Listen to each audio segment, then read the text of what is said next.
Oke, selamat berjumpa lagi teman-teman di channel Cak TV. Dan kali ini saya akan berbagi pengalaman ya tentang bisnis. Jadi ada tentang bisnis pengolahan kertas. Jadi meng-create kertas menjadi barang yang dibutuhkan oleh konsumen. Dalam hal ini ada yang berkaitan dengan kalender dan segala macamnya gitu ya. Kemudian juga packaging. Kemudian juga bisnis bakso gitu ya, kuliner, dan kemudian juga bisnis online. Nah, ada banyak pengalaman di sini yang nanti bisa dijadikan acuan. Kira-kira nanti Anda berbisnis apa gitu ya. Karena kan seringkali masyarakat kita atau teman-teman kita itu bertanya, kira-kira bisnis apa sih yang cocok untuk saat ini gitu ya. Nah, memang untuk menjawab pertanyaan itu nanti saya akan berbagi pengalaman 3 bisnis tadi ya. Tapi secara keseluruhan bahwa kalau ada pertanyaan bisnis apa sih yang cocok, ada bisnis yang tren. Artinya kalau tren itu mengikuti tren yang sudah ada, itu bisa. Tetapi sekali lagi itu tren. Artinya satu saat nanti trennya habis ya bisnis itu bisa habis, bisa tidak gitu ya. Kalau kita bisa mengantisipasinya dengan sistem, maka bisnis yang tren itu akan bisa lanjut. Tapi kalau kita tidak bisa mengantisipasinya, maka kita akan kehabisan tren itu dan bisnis juga akan selesai gitu ya. Itu kalau bisnis mengikuti tren. Nah, bisnis yang berikutnya adalah bisnis yang timeless. Artinya bisnis ini berdasar dari kemampuan yang dimiliki oleh pemiliknya. Kan banyak ya pertanyaan bisnis apa yang cocok, kemudian ada yang menjawab, ya bisnis yang kamu hobinya apa, bisnis yang kamu sukai apa, yang kamu bisa apa gitu ya. Intinya yang kamu bisa itu apa, itu dijadikan sebuah bisnis. Nah, bisnis yang semacam ini biasanya akan timeless dengan catatan melakukan kreativitas, kemudian juga inovasi-inovasi. Oke, itu yang nanti akan kita lihat secara keseluruhan ya.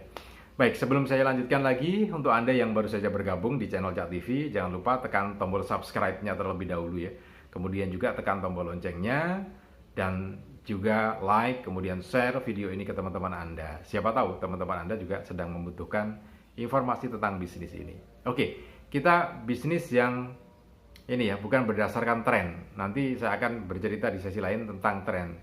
Tetapi kali ini saya akan berdasarkan pengalaman saya yang diminta untuk membantu menangani sistem dari bisnis ini. Jadi saya terjun langsung ke dalam bisnis ini ya. Ini jadi catatan untuk kita semua. Nah, bisnis yang pertama yaitu bisnis meng-create kertas. Jadi saya diminta untuk menangani sistem karena bisnis ini sebetulnya ketika saya masuk sudah besar. Sudah besar dalam artian karyawannya juga sudah sekitar 150, kadang 300 juga gitu ya, 300 orang. Nah, tapi tidak punya sistem sehingga ada kebocoran-kebocoran finansial atau keuangan, kebocoran-kebocoran tenaga kerja yang sebetulnya tidak perlu, jadi sia-sia gitu ya, pemborosan ya. Nah, oke. Jadi begini, bisnis ini kalau berdasarkan berdirinya dulu adalah berdasarkan yang dimiliki. Jadi kemampuan apa yang dimiliki gitu ya. Waktu itu pemiliknya ini ada kemampuan untuk bisnis kertas. Jadi ada kemampuan untuk bisnis kertas dengan sumber daya yang dimiliki gitu ya. Nah, yang dilakukan pertama kali pada tahun 1900 awal ya, 1998 lah, akhir dekade 90-an. Nah, beliau ini pemiliknya bisnis di bidang kertas. Yang dilakukan adalah, yang bisa waktu itu dia mengelola adalah mencetak kertas jadi kalender. Jadi akhirnya bisnis ini berjalan di akhir tahun, semester terakhir akhir tahun ya, 3 bulan sebelum tahun berakhir itu pemiliknya berupaya memasarkan bisnis kalender ini, dan itu berjalan.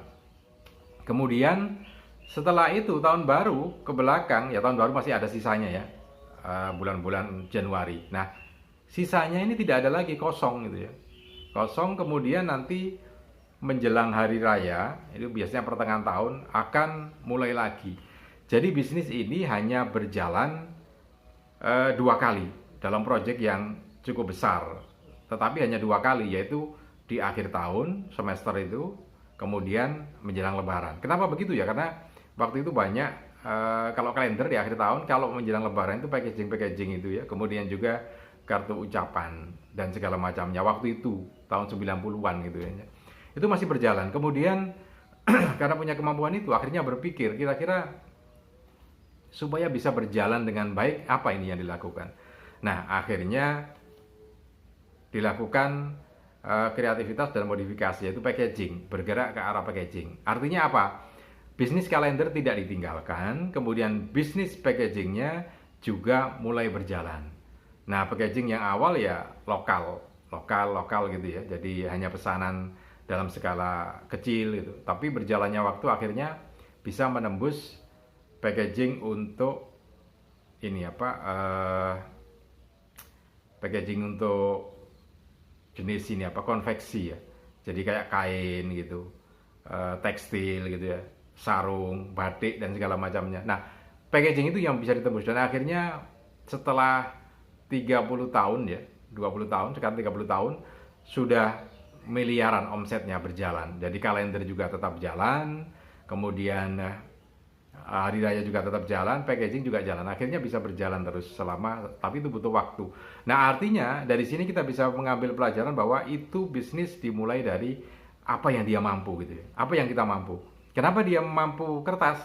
Karena di sekelilingnya dia disupport untuk bisnis kertas itu. Punya channel untuk membuat kalender gitu ya. Punya channel untuk membeli kertas yang murah. Ingat, tidak semua orang punya bisnis atau channel membeli kertas yang murah. Tidak punya apa? Tidak semua orang punya bisnis untuk apa ya? Mencetak kalender gitu ya.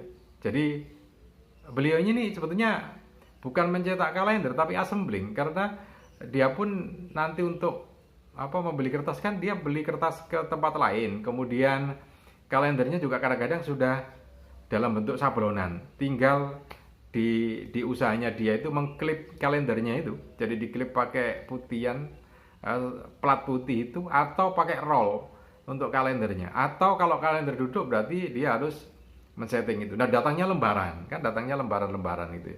Nah, jadi assembling, tapi itu yang dia mampu gitu. Beliau mampu itu, akhirnya itu yang dilakukan. Nah, itu satu contoh bisnis yang apa ya, berdasarkan kemampuan yang dimiliki. Ya memang harus begitu, kemampuan yang dimiliki. Kemudian itu satu contoh ya, bisnis kertas. Kemudian ada bisnis lain, yaitu bisnis bakso kuliner. Ini saya contohkan. Jadi ini juga bisnis yang hanya dia mampu. Dia mampu apa? Apakah dia mampu membuat bakso? Enggak mampu. Dia cuma mampu menungguin menungguin untuk ini apa? Stand bakso. Baksonya bisa bikin enggak, dia beli bakso yang kecil-kecil, cari supplier bakso yang sudah jadi, itu pentol bakso yang sudah jadi itu kecil-kecil itu atau yang besar, beli, kemudian minta dibikinkan kuahnya. Nah, sudah tiap hari itu datang sudah itu, kemudian datang apa bakso. Nah, untuk kuahnya dibikinkan ibunya gitu ya. Masih muda soalnya anaknya, masih muda. Kemudian dia menungguin setan itu, dan posisinya memang jalannya harus jalan ramai ya. Jalan ramai karena kuliner ini sangat menentukan sekali. Jadi jalan yang ramai dilewati orang, kemudian bikin banner atau papan nama yang bisa dilihat cantik gitu, dan akhirnya banyak. Bisnis semacam ini saja itu dimulai sekitar apa ya, beberapa tahun yang lalu bisa menghasilkan omset 400.000 sampai 600 bahkan 700.000 dalam seharinya. Ini di kota Surabaya ya, di kota Surabaya. Jadi dia bisa melakukan bisnis itu. Apa yang dia mampu? Dia cuma mampu menungguin. Bikin bakso udah mampu, bikin kuah juga nggak mampu. Tapi dia membeli, punya gitu ya, dan akhirnya bisa jalan. Nah, ini yang kedua. Kemudian yang berikutnya, ini berdasarkan pengalaman saya yang ikut di dalamnya, ikut menangani sebuah sistemnya, SOP-nya dan segala macamnya. Nah, bisnis yang berikutnya adalah bisnis toko online. Kenapa toko online? Ya karena memang mampunya dia bermain di toko online. Nah, kemampuan dia di toko online itu adalah berdasarkan Dia lulusan dari sekolah kejuruan bidang multimedia. Nah, satu di antaranya belajar tentang toko online itu. Ya dia toko online. Apa yang dijual? Ya racun tikus, kemudian anti rayap, pupuk kandang ya, kemudian pupuk organik cair. Nah semuanya itu dia nggak bisa bikin. Dia itu ngambil dari orang-orang di sekitarnya yang dia ada, kemudian dijual di toko online. Oke, mudah-mudahan ini bisa bermanfaat untuk Anda. Salam dan sukses selalu untuk Anda.